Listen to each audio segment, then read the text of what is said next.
کسی زمانے میں کلنگاپور میں ہرش وردھن نامی بادشاہ کی حکومت تھی۔ بادشاہ کو پرندوں سے بہت لگاؤ اور محبت تھی۔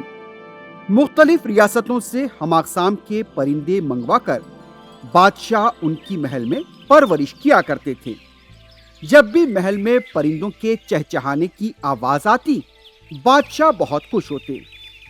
ویسے تو بادشاہ کو سبھی پرندے پسند تھے، لیکن ایک پیارا طوطا ان کا چہیتا تھا۔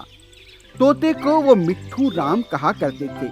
طوطا ہمیشہ ان کے کندھے پر سوار ہوتا تھا۔ بادشاہ دربار میں مٹھو رام کو اپنے ساتھ بٹھاتے اور ہر کام اس سے پوچھ کر کیا کرتے تھے۔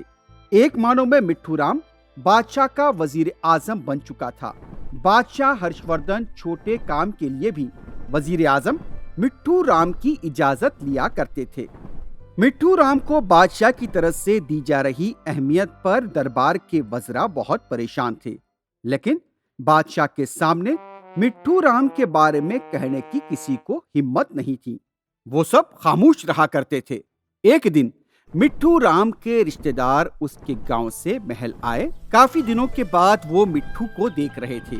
ایک رشتہ دار نے کہا، مٹھو بیٹا، تمہارے والدین تمہارے لیے بہت بے چین ہیں، ایک بار ان سے مل کر آنا، وہ تمہیں دیکھ کر خوش ہوں گے۔ رشتہ دار کی بات سن کر مٹھو بادشاہ کے پاس پہنچا اور کہنے لگا، بادشاہ سلامت، میرے رشتہ دار مجھ سے ملنے آئے ہیں اور وہ مجھے اپنے ساتھ لے جانا چاہتے ہیں۔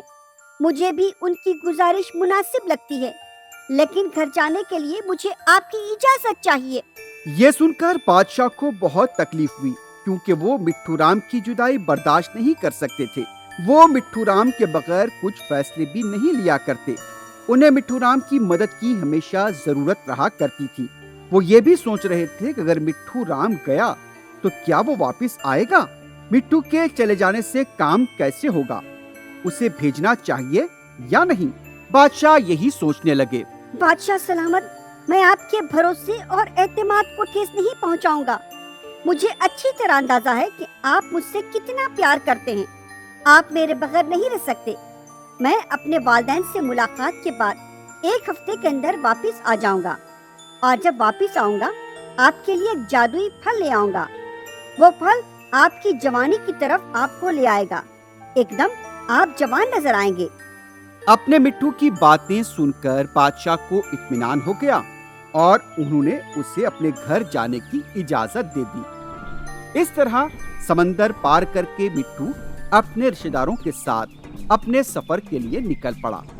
راستہ کرتے کرتے سمندر سے ہوتے ہوئے وہ اپنے گھر کی طرف بڑھنے لگا، اور جب مٹھو اپنے گھر پہنچا تو اس کے والدین کی خوشی کا کوئی ٹھکانہ نہیں رہا۔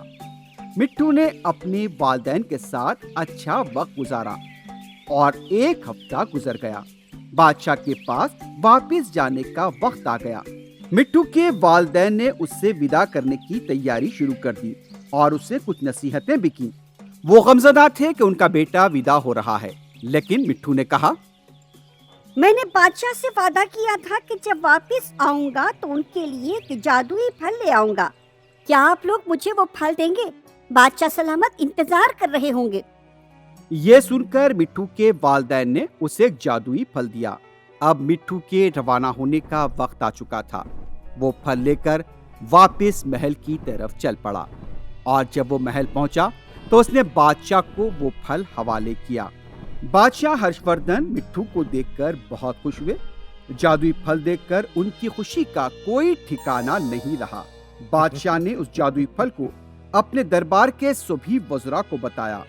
بادشاہ نے اس پھل کی خاصیت سے بھی دربار کے سبھی وزراء کو بتایا کہ اس کے کیا فائدے ہیں۔ بادشاہ سلامت، اگر اس پھل کو ہم نے زمین کے اندر بو دیا تو ایک بڑا درخت نکلے گا، اور اس درخت سے بہت سے پھل نکلیں گے۔ پوری ریاست کے لوگ وہ پھل کھا کر خوش اور صحت مند رہیں گے۔ ہماری ریاست مشہور ہو جائے گی۔